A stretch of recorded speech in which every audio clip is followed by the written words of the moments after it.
Isa pa, palakpakan natin ang Diyos sa pamilya na binago ng Panginoon.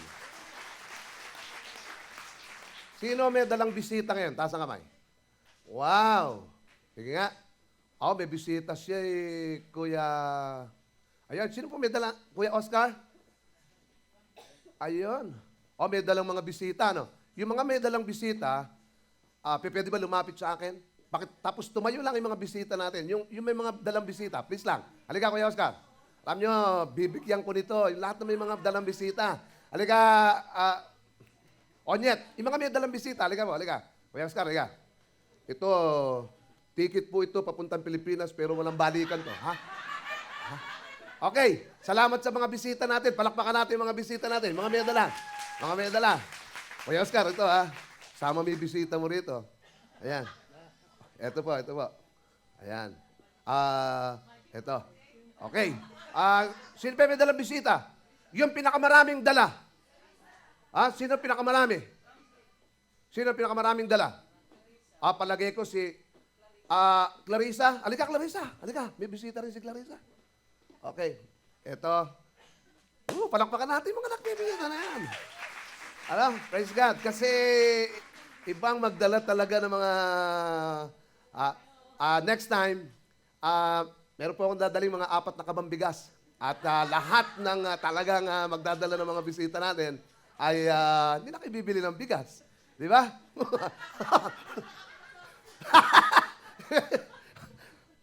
Purihin ang Diyos kasi, alam niyo po, isa sa mga patuloy nating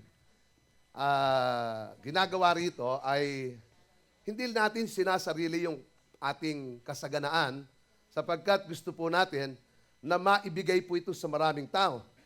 Noong isang linggo, ano yung sermon natin noong Sunday? Nga, tingnan natin. Abundant life. Ano yun? Kasaganaan saan? Saan? Saan? Kaligtasan. Ano pa? Yan ang... ano ba? Sa kabuhayan. Ano pa? Katagumpayan. Kapag naligtas ka, isa sa kasaganaan, pati pamilya mo naliligtas.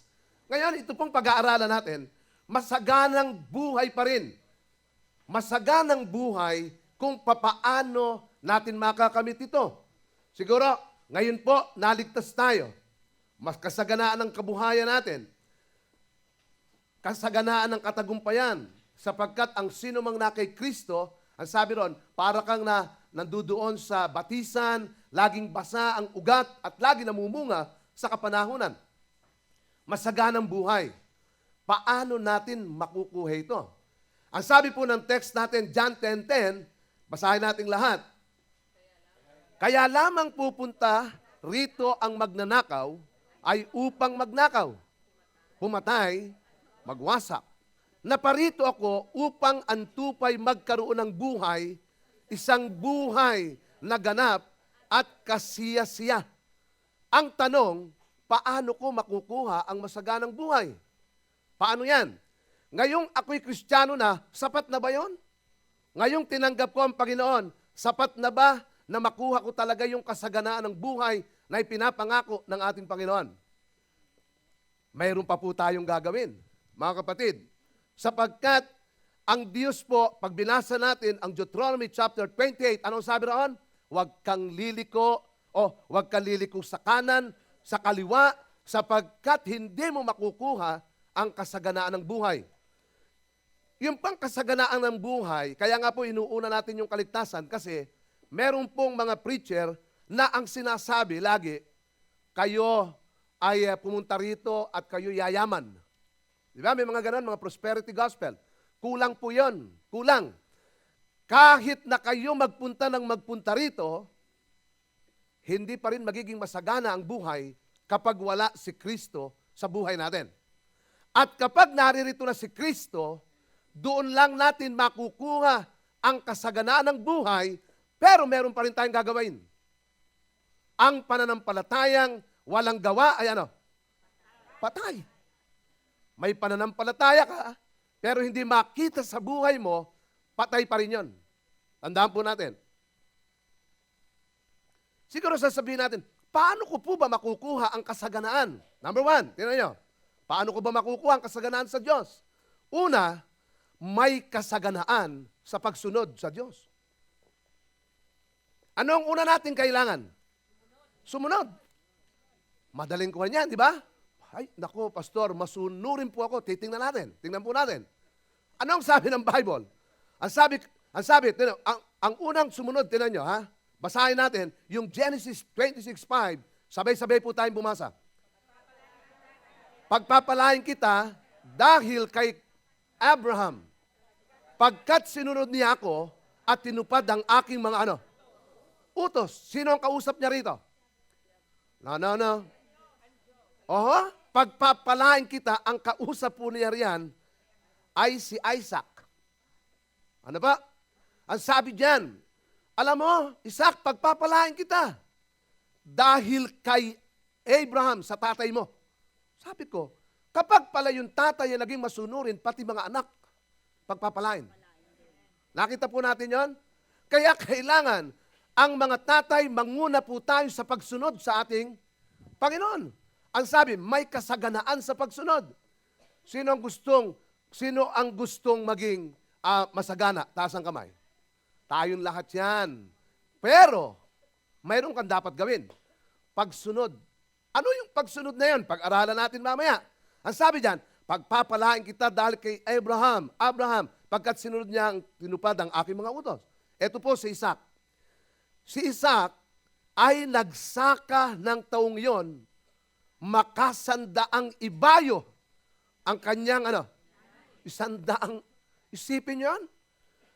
Pinagpala siya ni Yahweh at patuloy na lumago ang kanyang kabuhayan. Ano pat siya yan ang gustong-gusto natin. Di ba? Ano pat siya Masama ba ang maging mayaman? Si Isaac ba'y mayaman? Parang hindi makasagot. Si Isaac ba'y mayaman? Si Abraham ba'y mayaman?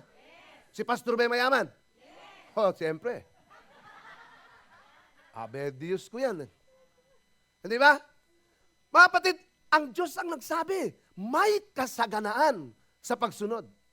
Kaya kung gusto mong sumagana ang buhay mo, sumunod ka sa ating Panginoon. Pastor, paano ba ako makakasunod? Dumaan ka sa Pepsol. Para yung pagsunod, kailangan dumaan ka sa process. Sapagkat hindi mo maunawa ng pagsunod nang hindi ka dadaan sa process. Ano tong process na ito? Ano to? Mag-pre-encounter ka. Mag-encounter ka. Mag-post-encounter ka. Mag-SOL1 ka.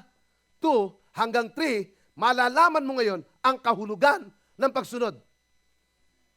Kaya nga sa Family Christian Church, naniniwala ako na maraming pagpapalain. Dahil ang mga tao rito ay masunurin. Parang kukunti na nag-amen doon sa masunurin. Hindi ba? Kaya tinanan niyo yung pagsunod na ito. Tinanan niyo yung pagsunod. Ano pa? Ito. Wala akong nakitang sumunod sa Diyos na di pinagpala sa Biblia. Ulitin ko yan. Wala akong nakitang sumunod sa Diyos na hindi pinagpala sa liwanag ng Biblia. Ngunit marami kong nakitang hindi sumunod sa Diyos, hindi nakamit ang pagpapala. Hindi nakamit ang pagpapala. Tingnan niyo ito. Basahin po natin Luke chapter 5, 4-7. Sabay-sabay po tayong bumasa.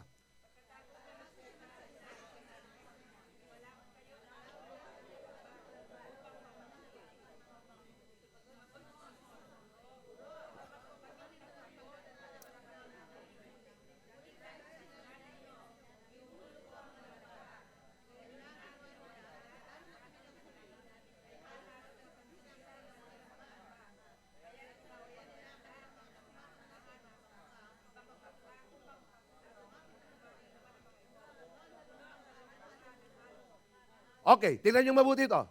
Alam ba niyo na 7 sa 12 ng alagad ni Kristo ay mangingisda? Hindi lang mangingisda, mga profesional na mangingisda, magagaling. Okay? Ang sabi diyan, pagkatapos niyang magsalita, sinabi kay Simon, pumalaot kayo, ihulog ang mga lambat upang manghuli. Ano ang sabi niya? Sumagot si Simon, Pedro, Guro, magdamag po kaming nagpagod wala kaming nahuli. Ngunit dahil sa sinabi ninyo, iuhulog ko ang mga lambat. Dahil sa sinabi nyo, iuhulog ko yung mga lambat.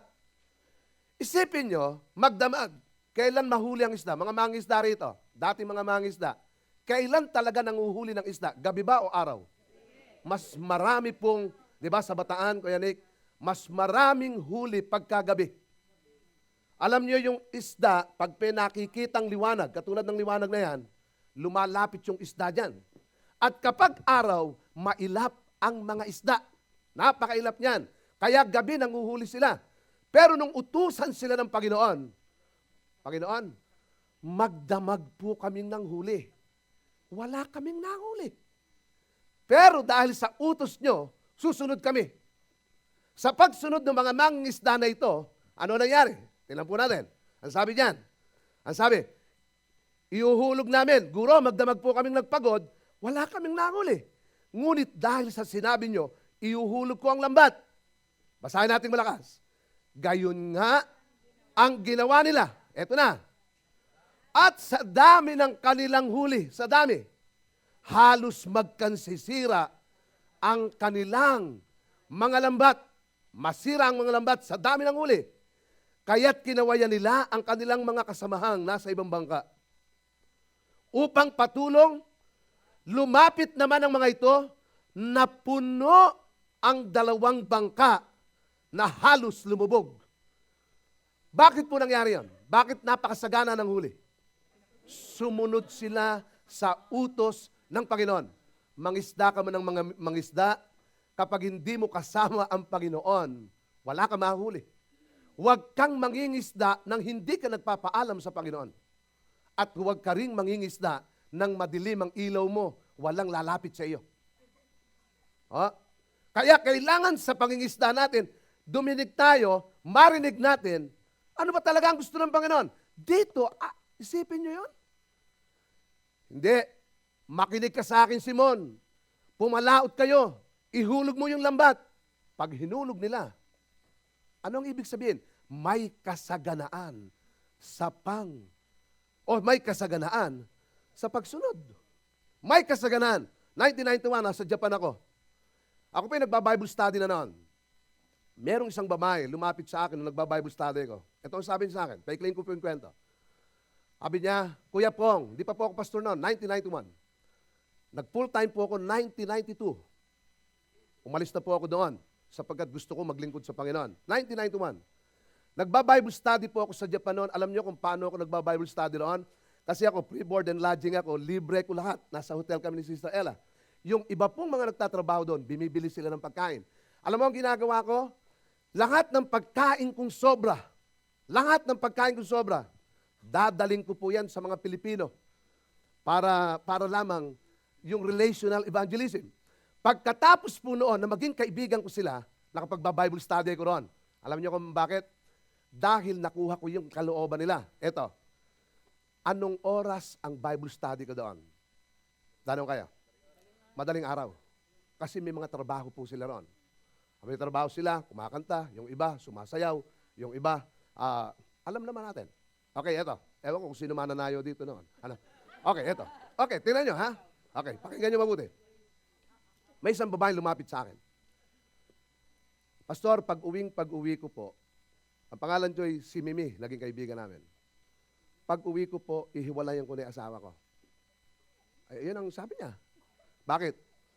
Yung asawa ko po, sinasaktan ako, nagda-drugs po siya, at nambababae pa po siya.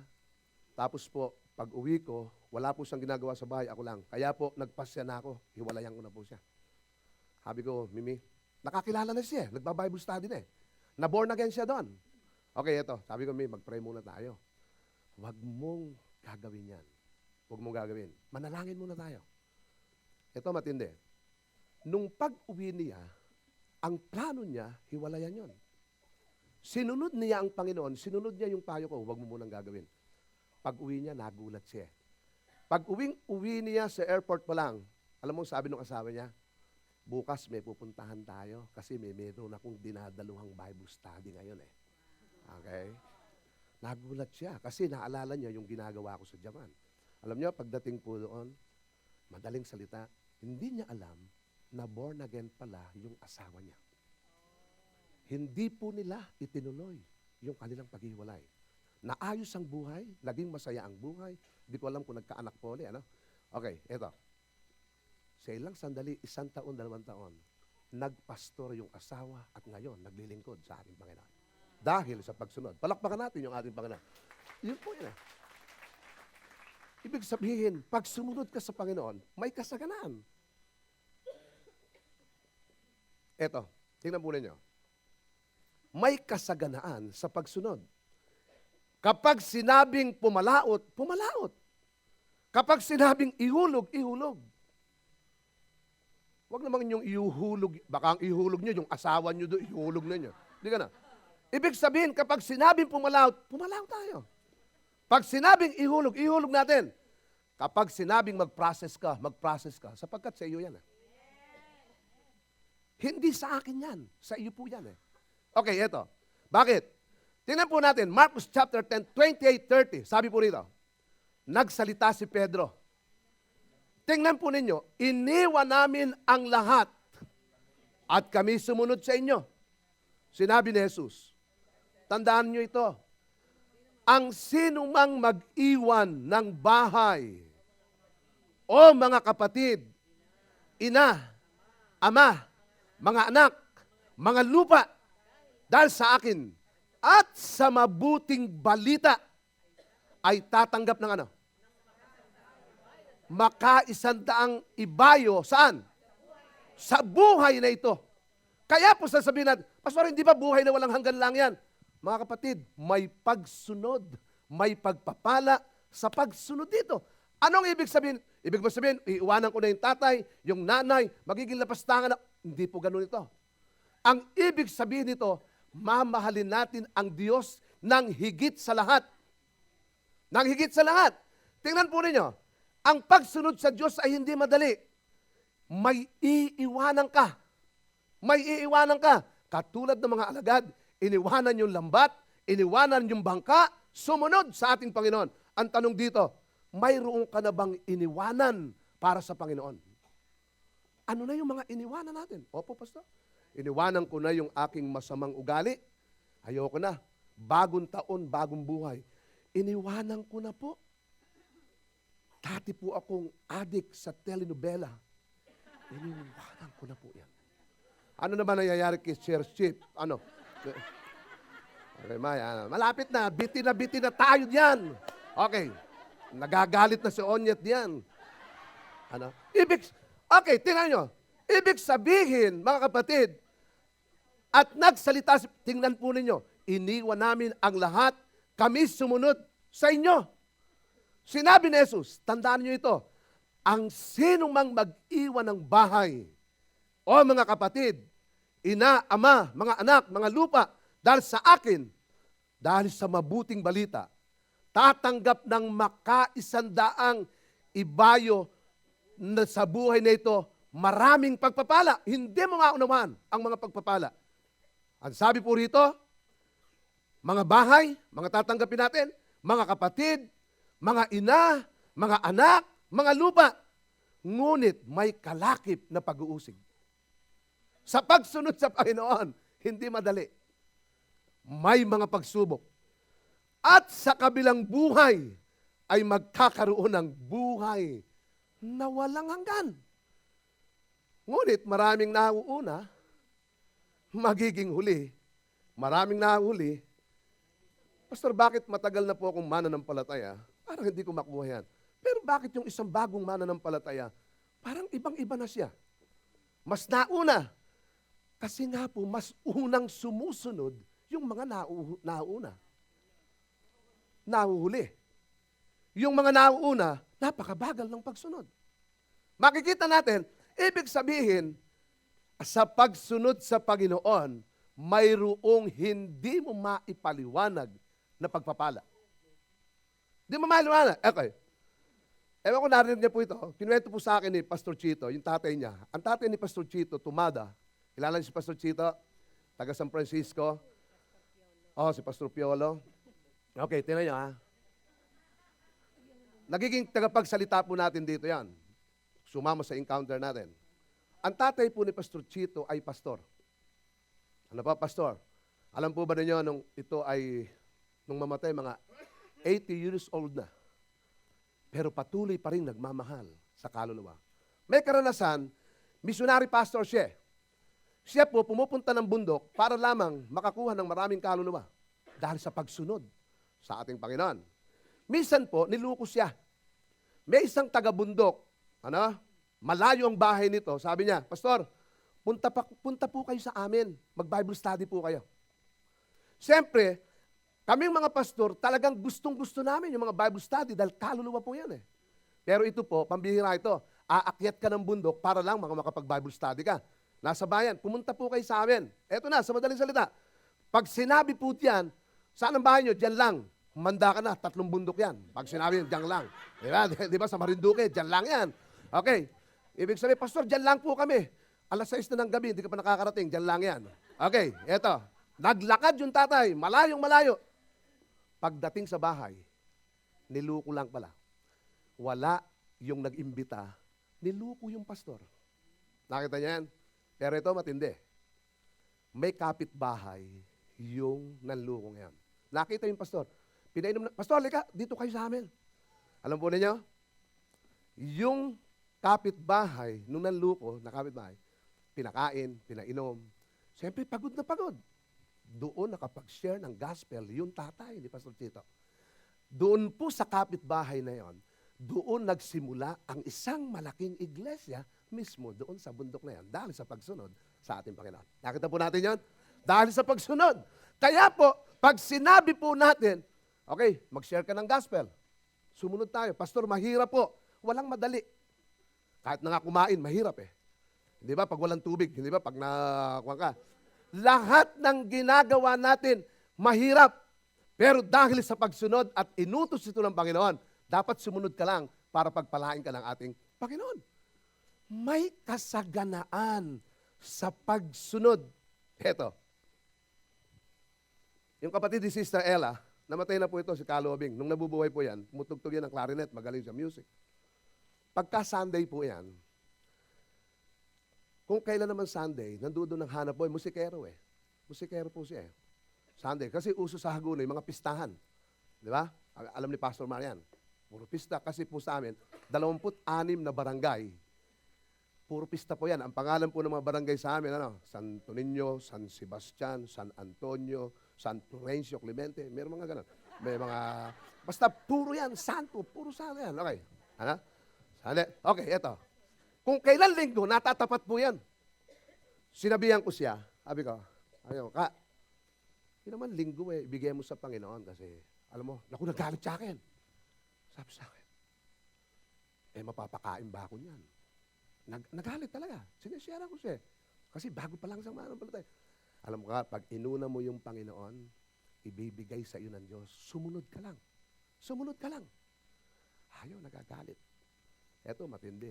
Siyempre, alam mo, pag musikero ka, sa pistahan, kain ka ng karne. Kain ka ng kain ng mga, siyempre, kung ano yan, kakainin mo. Baboy din, baboy doon, mga, okay. Na-stroke. Nung na-stroke na, yung kamay, nakagano na. Kahit na anong gawin tugtog, hindi makatugtog. Hindi na makapagtrabaho. Hindi na makapagtrabaho. Eto, matindi. Nung hindi na makapagtrabaho, gagano-gano na yung kamay, doon sumipag. Sabi niya, Pong, totoo pala sinasabi mo. Mula ngayon, sisimba na ako.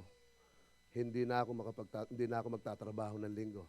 Sabi ko, kaka, talagang hindi ka na makapagtatrabaho. Dahil pingkok na ang kamay mo. Sabi ko. Okay, eto, sumunod. Sumunod siya. Eto matindi. Ito matindi, pakinggan nyo. Walang prayer meeting na wala siya sa church. Yung bahay niya, may chalk yun, chalk. Sulat ng mga verse na malalaking ganyan. Sulat. Walang ginawa. Ito ang pagpapala. 3 anak. Hindi siya nagtatrabaho. 3 anak na pag-aral lahat. Tapos lahat ng pag-aaral. Bakit? Maraming tumulong sapagkat nakita, sumunod ang pagpapala dahil sa pagsunod niya sa ating Panginoon. Palakpakan niya natin ang Diyos na. Minsan, marami tayong kinakaya mong mabuti. Ayaw mong sumunod sa Panginoon. Akala mo, kaya mo lahat. Walang kaya kapag wala ang ating Diyos. Kailangan lamang may pagpapala, may pagsunod. May kasaganaan sa pagsunod. Sabihin mga sa katabi mo yan, may kasaganaan sa pagsunod. Ha? Sumunod ka na.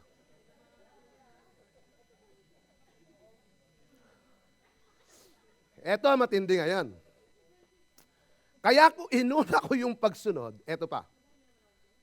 Masaganang buhay. Taas nga ang kamay nang gustong maging masagana ang buhay. Praise the Lord. Eto. Alam po ba na may kasaganaan sa pagsunod? May kasaganaan sa pagbibigay sa Diyos. Ano ba itong pinag-aaralan natin ito? May kasaganaan sa pagbibigay sa Diyos. Ibig sabihin, pag nagbigay ka, sumunod ka, andi dito ang kasaganaan. Mga kapatid, ako po hindi nag-iimbento ng katuruan. Buksan po ninyo ang Biblia ninyo. Andi dito lahat yan. Okay, basahin natin. Kawikaan, chapter 3, 9, 10. Sabay-sabay tayong bumasa. Lakasan po ninyo, damahin niyo ibasa. Si Yahweh, handugan mo, bahagi ng kayamanan. Pinakamainam na ani mo sa Kanya ay ibigay. Sa gayon, kamalig mo ay lagi ng aapaw. Sisidla ng inumin ay hindi nga. Anong sikreto para mapuno yung kamalig mo? Pastor, wala po akong kamalig. Ano sa akin yung kamalig? Alam natin ang kamalig, ano? Alam natin yan. Imbakan talaga ng palay, bigas. Okay, ito. Ang sabi po, ang sikreto po dyan, ito, mga kapatid, pakinggan nyo. May kasaganaan sa pagbibigay. Si Yahweh, handugan mo, bahagi ng kayamanan. Hindi buong kayamanan, bahagi ng kayamanan, pero pinakamainam. Huwag yung tira-tira lang. Huwag yung tira-tira lang ng ani mo. Sa Kanya, ibigay. Bakit? Kailangan ba ng Diyos ang pera? Hindi po. Pero may mga gawain ang Diyos na dapat nating suportahan. Maunawaan natin to. Sa gayon, kamalig mo ay lagi ng aapaw. Alam mo ba niya yung umaapaw? Na pagpapala, sisidla ng inumin ay hindi matutuyuan. Pastor, wala kaming kamalig. Kapain niyo yung wallet niyo. Wallet. Alam niyo, kapain na lang natin. Hindi matutuyuan itong wallet na ito kapag ikaw ay nagbigay sa Diyos. Tandaan po natin, ang Diyos ang nagsabi niyan. Pastor, bakit po yung wallet ko? Puro card ang laman. Talaga. Kung namang debit card naman lahat yan Di ba? Okay lang yan kasi hindi natin kailangan yung kwan dito. Pero alam nyo, ako bilib ako dito sa yung mga matatanda dito. Pag tinignan mo yung wallet, puro cash po yan, di ba? Ibig sabihin, makikita mo po rito, yung bang prinsipyo na nagbibigay ka sa Panginoon. Nagbibigay ka sa Panginoon. May kasaganan. Mga kapatid, gusto ko pag-aralan natin ito. Kasi hindi natin nakikita ito Pag ito'y pinag-aaralan natin, marami yung tahimik. Naku po, paano kaya ito? Ano ba itong pinag-aaralan namin ito? Namali ata ako ng pinuntahan. Taas ang kamay ng gustong maging masagana ang buhay. Parang kukunti na. Pero marami na Okay, ito ang kapalit niya. Tingnan niyo sa Malakay chapter 3, 10, 12. Tingnan niyo mabuti. Gusto ko basahin natin sabay-sabay yan. Basahin natin sabay-sabay. May kasaganaan sa pagbibigay. Ready? Bigay natin. Basahin natin sabay-sabay. Ready? Bigay ninyong buong-buo ang inyong mga ikapo. Nako. Upang matugunan ang pangangailangan saan? Sa aking templo, matugunan. Subukin ninyong gawin ito kung hindi ko buksan ang mga durungawan ng langit at ibuhos sa inyong masaganang pagpapala. Bilugan nyo yan. Masaganang may kasaganaan sa pagbibigay. Ito, minsan po, ang paborito lang natin, Malakay chapter 3:10. Pero nakakalimutan natin yung 11 and 12. Sabay-sabay natin basahin. Hindi ko na padadalhan ng salot ang iyong lupain. Kaya't mamumunga ng sagana ang iyong mga ubasan. Sa gayon, sasabihin ng lahat na kayo'y mapalad. Okay, gusto ko isa-isa dito. Ibigay niyong buong buo ang inyong mga ikapo upang matugunan. Kailangan ba ng Diyos ang pera? Mga kapatid, hindi. Kaya tayo nagbibigay dito, hindi po ibinibigay natin sa inyo yan. Sa Diyos po yan. Paano naman tayong makabibili ng sound system na maganda pagdating ng araw? Paano tayo makabibili ng mga mic? Paano tayo makabibili ng mga gamit natin dito? Paano tayo, sino po nangangarap na darating araw meron tayong church na sarili? Taas ang kamay. Ano ba yan? Ibig sabihin, may ibinigay na ang Panginoon, paano natin matutugunan yan? Ano gagawin natin doon? Ibig ba sabihin, pupunta tayo sa isang malaking lugar dito, ang una natin gagawin ay panalangin. Tapos sasabihin natin sa may-ari, amin na yan ha. Amin na yan. Ha? Baka tumawag ng pulis yun at ipahuli tayo lahat. Bakit? Iyon ang sinasabi rito. Hindi tayo kakasa rito. 21 araw na po tayo nagpe-pray. Pang ilang araw na po natin? 14. Nagpe-pray tayo. Lord, dumadami kami sa church. Panginoon, gusto po namin magkaroon ng sariling iglesia. Saan po tayo kukuha? Saan? Sa Diyos. Ibinigay na ng Diyos, nasa bulsa mo lang. Para talagang, ibinigay na yan eh. Hindi sa inyo, yan, sa Diyos yan. Sino nagbigay ng trabaho mo? Taas ang kamay. Sino nagbigay ng buhay mo? Alisin kaya ng Diyos yung hangin, 5 minutes lang. Di ba? Sisinghap-singhap ka na. Hindi maintindihan. Minsan pag pinag-uusapan natin ito, naku, nakakatisod si pastor. Mga kapatid, matisod ka na, ituturo ko to. Alam niyo kung bakit? Pag hindi ko to itinuro, hindi ka magiging masagana. Para sa iyo to. Para sa iyo to. Akala po ba ninyo, pag ito'y itinuro namin, para ito kay Pastor Mario at sa akin? Hindi po. Hindi po sa amin. Sa inyo po yan. Tingnan niyo mabuti. Ang sabi niyan, ibigay mong buong buo, kundi ko buksan ang durungawan ng langit at ibubu sa iyo masaganang pagpapala. Gusto ko bilugan niyo yung masaganang pagpapala. Okay, tingnan niyo. Kapag naririnig natin ang masaganang pagpapala, akala po natin pera lang yan eh. Mga kapatid, tingnan niyo. Basahin natin yung 11. Hindi ko napadadalhan ng salot ang iyong lupain. Kaya't mamumunga ng sagana ang iyong mga... Okay, pakinggan nyo. Sa panahon natin, wala naman tayong ubasan eh. Alam niyo, pag nagbigay ka sa Panginoon, yung, tinan niya, yung hindi magkasundo sa pamilya, salot po yan eh.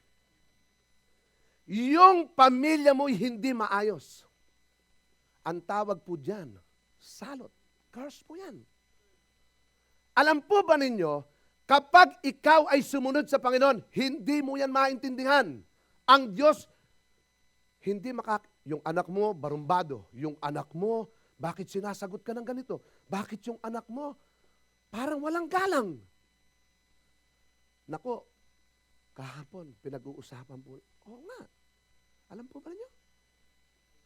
Pero kapag ikaw, nagbigay ka sa Panginoon, magpapadala ang Diyos ng kasaganaan, aalisin ng Diyos yung salot na yan. Salot na yan. Bakit, tinaya, bakit dati, kanina nakita niyo yung pamilya, Gasa at saka sa Kilabon? Nung araw, iba ang mga sagutan nila. Si Aris, nakita natin, nakakilala sa Panginoon. nagpadala ang Diyos sa bahay ng kasaganaan, kapayapaan, dahil po ibinigay nila yung buhay nila. Mga kapatid, akala po ba natin pera lang yan? Hindi. Magpapadala sa bahay ninyo ng kalusugan, kagalingan, kapayapaan. Pag ikaw, nakakita na ba kayo na isang taong may pera naman, pero may problema? Alam niyo kung bakit? Marami. Alam niyo kung bakit? Pastor, may pera naman ako, pero bakit wala akong kapayapaan? Pastor, may pera naman ako, kayang-kaya kong bimiling lahat, pero parang kulang na kulang. Alam niyo kung bakit? Hindi niya kasama yung pera niya, hindi kasama ang Diyos sa pera niya. Kanya lang yan eh. At ang akala niya malaking kakulangan. Sipin niyo. Pero ang sabi po rito, tingnan niyo sa pamilya ito. Bakit po may mga anak na suwail sa family? Bakit? Gawa po ng kaaway yan. Kristiyano ka, pero yung mga anak mo, nakikipag-live-in. Paano yan? Bakit? Dahil walang pagpapala sa Panginoon. Pero kapag ikaw ay nakakilala sa Diyos, ibinigay mo yung buhay mo, sabi diyan, hindi ko na padadalhan ng salot ang iyong lupain. Kaya't mamumunga ng sagana ang iyong mga ubasan.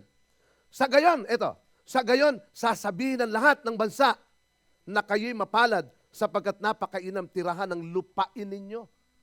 Kaya pag napupunta ang mga tao sa bahay, sarap naman pumunta sa bahay na ito. Bakit? Punong-puno ng pagpapala. Napunta na ba kayo sa isang bahay na pag pinakain ka, sarap kumain, may kapayapaan. Di ba? Kahit ano lang. Meron naman, pag may napunta ka sa isang bahay, pag kumakain ka, halos di mo malulun yung kakain. Alam niyo kung bakit? Walang kapayapaan. At habang kumakain ka, sasabihan ka, unti-unti lang Walang kasaganaan. Nakikita ba na yan? Tapos bawat subo mo'y tinitingnan. Pero nakakita ka na ba ng bahay, habang kumakain ka, hinihimas-himas ka pa sa likod. Pakakain ka, kanin pa ba? Kanin pa ba? Sa Pilipinas, puro kanin di ba? Kanin pa ba? Manong alukin man lang, ulam. Ulam. Hindi ganon. Bakit? Walang pagpapala. Alam niyo, minsan may nanganganak Nanganganak. Dinalo ng pastor, hindi mapanganak. Hindi mapanganak Hirap na hirap manganak. Sabi ng pastor, binulungan. Nag-iikapo ka ba? Hindi ka mapanganak.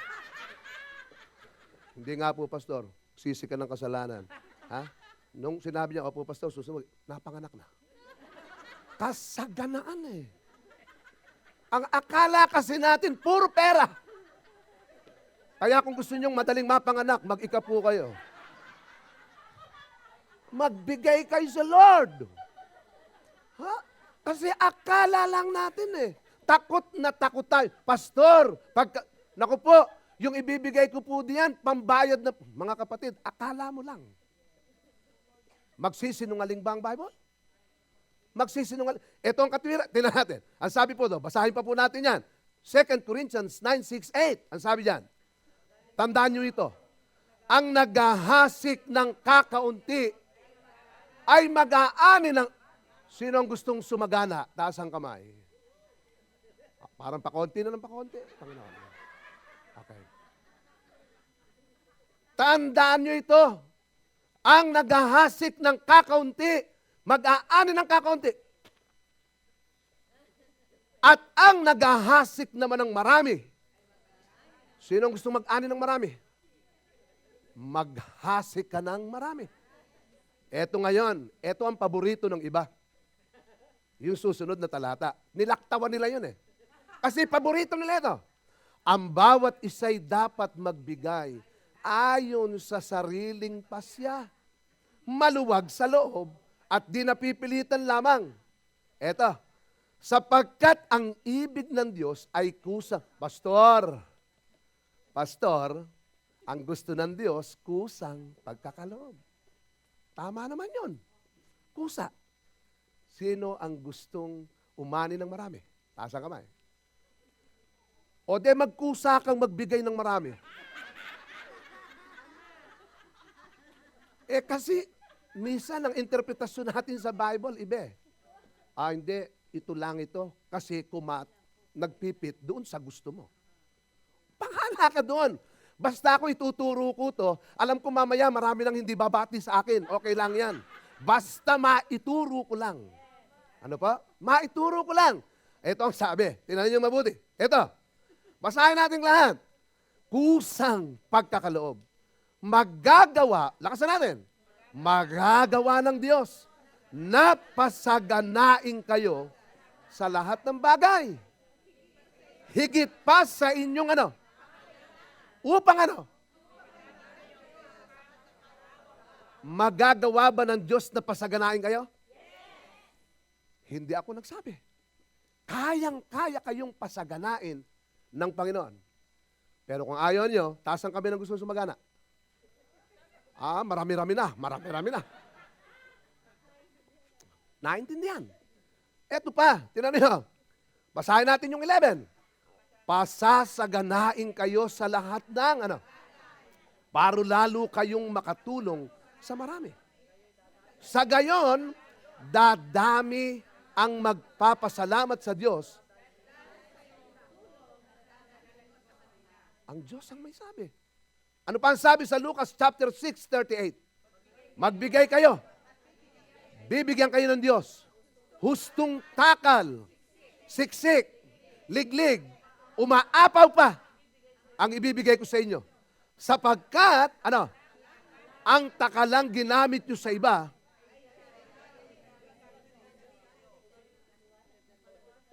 ito yung takalan mong binigay mo. Ito lang din. Ibig sabihin, ito lang, sanggatang na bigas. Ito, pastor, sanggatang ha? Sanggatang din. Sino ang gusto 20 gatang yung anihin mo? Saan ka ba? Magdala kayo ng bisita sa isang linggo. May 4 na kabang bigas dito. Okay. Alam niyo, mga kapatid, minsan, gusto ko tinatawanan natin ito eh. Ayoko pong paglabas mamaya, nakasimango tayo lahat. Ano ba yung itinuro ni pastor sa atin na yan? Mga kapatid, tawanan ninyo to. Sino ang gustong mapanganak na madali?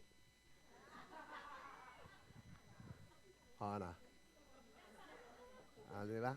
Magbigay ka. Iyan lang po yan eh. Magbigay kayo, bibigyan kayo ng Diyos. Huwag kang magbigay. Hindi ka bibigyan ng Diyos. Ibig sabihin, hustong takal, siksik, liglig, umaapaw. Saan ka nakakita ng ganyan? Ibibigay sa inyo sapagkat ang takalang ginamit ninyo sa iba, siya rin gagamitin. Simple po ang Biblia. Pastor, pag ba ako'y nagbigay, umaasa ba ako na ako'y bibigay? Huwag ka nang umasa. Dahil pangako na ng Diyos eh. Sabi ng Diyos, magbigay ka, ibubuhusan.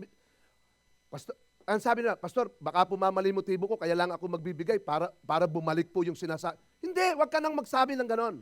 Dahil tiyak ibibigay ng Diyos. Ang Diyos po ba'y sinungaling? Hindi. Eto, kailangan po tayong magbigay para matugunan ang pangangailangan sa ating iglesia. Diba? Sabihin mo sa katabi mo yan. Okay? Ano ang plano mo sa buhay? Ano ang plano mo? Pastor, wala pa rin akong kaplano-plano. Pastor, okay, eto ho. Para po huwag kayo mabigatan, ang unan nyong ibigay, buhay muna ninyo sa ating Panginoon. Buhay natin. Okay, pangatlo, eto na. May kasaganaan sa pagsunod, may kasaganaan sa pagbibigay, may kasaganaan sa pagpapasakop. Meron ba kayong dalang undercover dyan? Pakitaas nga po natin. Pero nga po na isa. Okay, tingnan niyo. Kaya nga, pasakop kayo sa Diyos, labanan ninyo ang dyablo, lalayuan niya kayo. Una nating gagawin, magpasakop tayo sa Diyos. Lahat po na nag-encounter, post-encounter, SOL1, nagbabasa kami nito. Pag binasa po ninyo ito, napakalaking pagpapala, suportado ng Bible. Undercover, may English po tayo nito, may Tagalog po tayo. Ako po, suggestion ko, kahit hindi kayo pumapasok sa process, basahin na po ninyo. Okay? Yung iba pong nasa process na hindi nagbabasa nito, napakalaki ng nawawala sa inyo. Napakalaki ng nawawala. Ibig sabihin, pasakop kayo sa Diyos at kayo'y ano? Ano sabi? pagpapalain. Kaya nga, pasakop kayo sa Diyos, labanan niyo ang dyablo, lalayuan niya kayo. Alam mo, kung araw-araw na lang,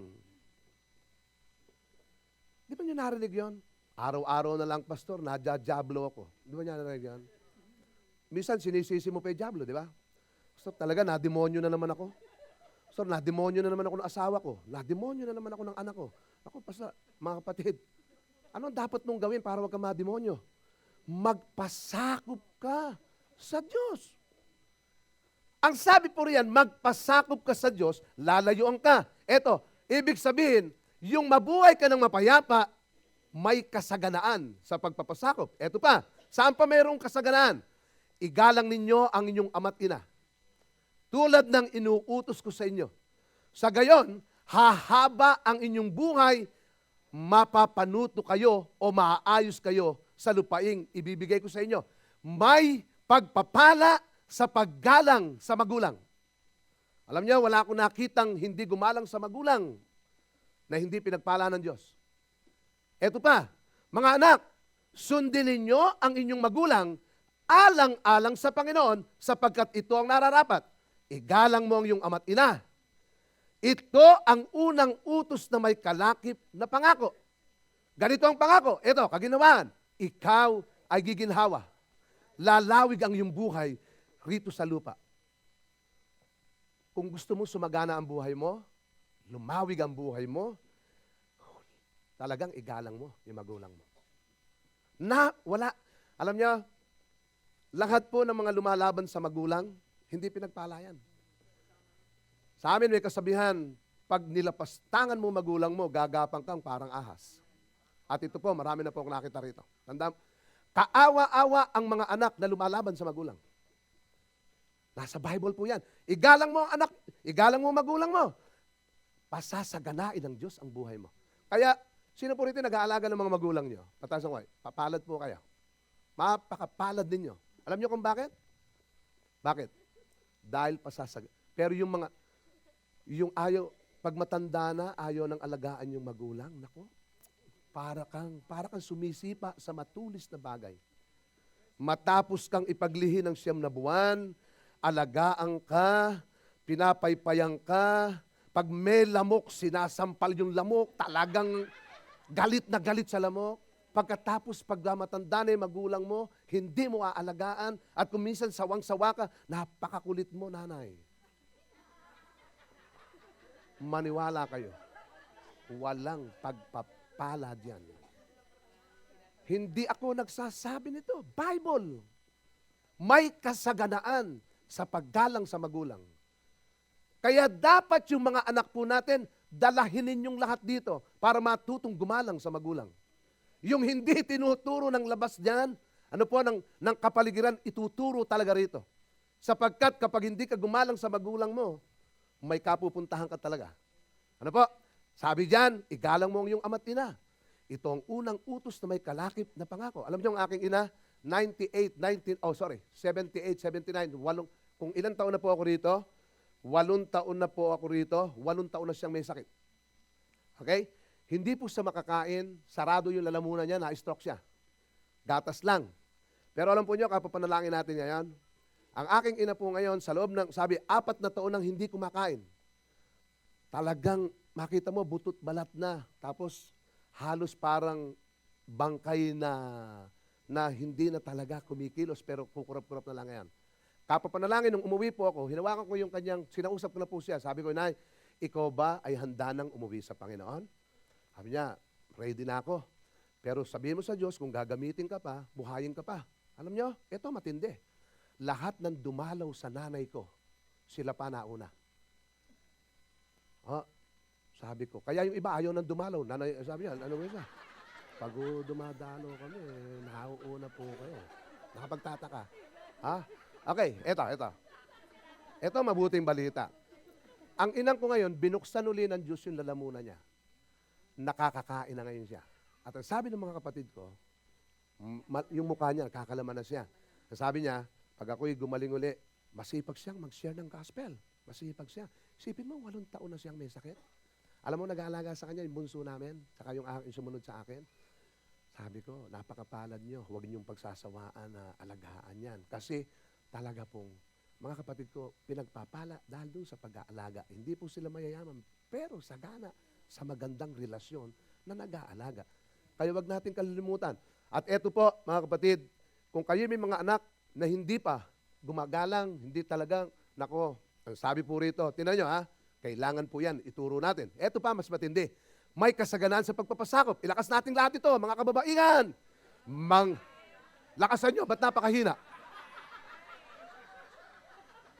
Okay, gusto nyo kasaganaan? Lakasan natin, lakasan. Ready?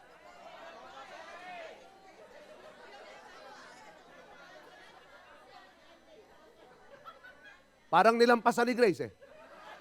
Okay, mga babae, pasakop kayo sa inyong asawa sapagkat iyan ang kalooban ng Panginoon. Tandaan niyo, pakinggan niyo. Teka muna. Nagmamadali kayo sa mga lalaki eh. Ang anointed talagang mamahala sa bahay, lalaki. Kapag ito nilampasan ninyo, walang pagpapala. Ando doon ang kagulungan. Ha? Okay. Tingnan nyo. Okay, tingnan nyo. Teka muna. Okay, ayan na, kagalit na. Ha? Hindi, pantay po yan eh. Pantay. Ang sabi dyan, lakasan nyo, mga lalaki. Ibigin ninyo ang inyong mga asawa. At huwag silang ano? Ibigin ninyo ang inyong asawa. Oh. Randy boy, isa lang. Isa lang. Inyo. Sapagkat ang sabi, ito matindi, huwag ninyong pagmamalupitan. Okay. Ito, may kasaganaan sa pagpapasakop. Kapag yung asawang lalaki nagpapasakop sa Diyos, tiyak, mamahalin niya ang kanyang asawa. Nakita niyo yan? Hindi akala kasi natin yung pagmamalupitan, yung hinahagupit lang ng latigo. Binubugbog. Hindi. Salita lang, pinagmamalupitan mo na yan. Pinakamasakit ang salita. Ikaw, wala ka ng pinagbago. Ang taba-taba mo. Parang ganyan eh. Di ba? Napakalupit mo. Verbal, yeah. Verbal abuse. Pambihira ka. Nung dalaga ka, para kang Coca-Cola. Di ba? Ngayon, hindi, Coke pa rin, kaya rin nasa yung sa lata. Di ba? Matindi. Mapakatindi niyan. Di ba? Ibig sabihin, eto, kaya huwag silang pagmamalupitan. Mga anak, sundin nyo lagi ang inyong mangulang sapagkat ikinalulugod niya ng Panginoon. Mga ama, huwag ninyong kagagalitan ng labis ang inyong mga anak. At baka manghina ang kanilang loob. Kaya dapat palakihin sila sa salita ng Panginoon. Kaya yung family devotion natin, mga tatay, lambingin naman natin yung mga anak, himasan natin. Kasi minsan, bahala ka na, sasabihin sa nanay, bahala ka na sa anak mo. Ba't ganon? Pambira ka, bahala ka na sa mga anak mo, parehas naman kayong gumawa niyan, bahala kayo sa mga anak mo. Bakit ganon? Dapat pagtulungan yun. Magpaalam ka sa nanay mo, ha? Magpapaalam sa tatay. Hindi, sa nanay mo, pumunta ka roon. Mas malakas yung nanay mo. Ayun ang nasa isip natin. Kaya ngayon yung anak nakukompuse. Sino ba talaga rito? Sino ba leader talaga rito? Si nanay ba o si tatay? Kailangan po yan. Eto pa, bibilisan ko ng konti. Mga alipin, sundin ninyo ang sa lahat, sabayan niyo ako. Sundin ninyo sa lahat ng bagay ang inyong Panginoon saan? Sa lupa. May nakakakita man o wala, gumawa kayo. Hindi para kalugdan ng mga tao, kundi dahil sa kayo'y tapat at may takot sa Panginoon. Ano man ang inyong ginagawa, gawin ninyo ng magaan sa kalooban ng Waring hindi sa tao kayo naglilingkod, kundi sa Panginoon. Alam naman ninyong, eto na, bilugan natin, gagantimpalaan kayo ng Panginoon. Tatanggapin ninyo ang inilaan niya sa kanyang mga anak. Sapagkat si Kristo ang Panginoong pinagliling mga alipin. Kung iyan po ay i-apply natin ngayon, mga boss, masama o mabuti, sundin nyo. Hindi, di ba sabi dyan sa Bible?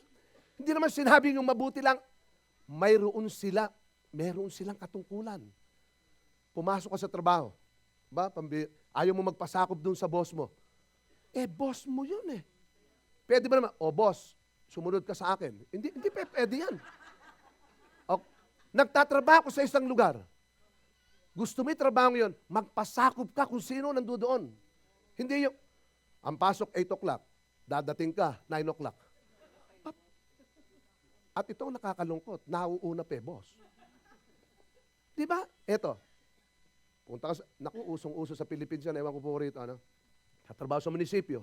No? Sa munisipyo, lahat ng gamit sa munisipyo, uuwi. Ball pen, mga bond paper, typewriting. Minsan pati computer, inuwi. Pag pinasalan mo sa bahay, parang may grocery doon. Bakit? Kinukuha. Walang pagpapasakop. Corruption po yun. Hindi ba? Kailangan igalang natin. Eto pa, dito, pwede mayari ito. Facilities. Siyempre, may mga rasyon dyan na, ba? Mga lata-lata yung nilalagay. No? Ba? Hindi naman nakikita, pagkain naman. O tapos, babalik bayan, ipadadala sa Pilipinas. Saan galing yan? Nakukuha ba ninyo yan? Akala po ninyo yan. Pupunta ka sa McDonald's. Yung mga napkin, kakapalan mo. Lalagay mo sa busong gano'n. Napkin na lang, ninanako mo pa. Asukal, dadamihan mo. Splenda, para hindi ka na bimili. Pambihira. Christian tayo. Di ba? Ano ba yan? Ibig sabihin, Splenda, 3 lang naman. 3 lang yan, baka magka-diabetes ka na dyan. Dadamihan, dadakot. Para kami, gamit na rin ako sa bahay. Mga kapatid, simple-simple yan. Simple-simple yan, pero ayaw ng Panginoon yan. Tandaan po natin, ang gusto ng Diyos, banal tayo sa lahat. At sabi po rito, tatanggapin niyo ang inilaan niya sa kanyang mga anak sapagkat si Kristo ang Panginoong pinaglilingkuran niyo.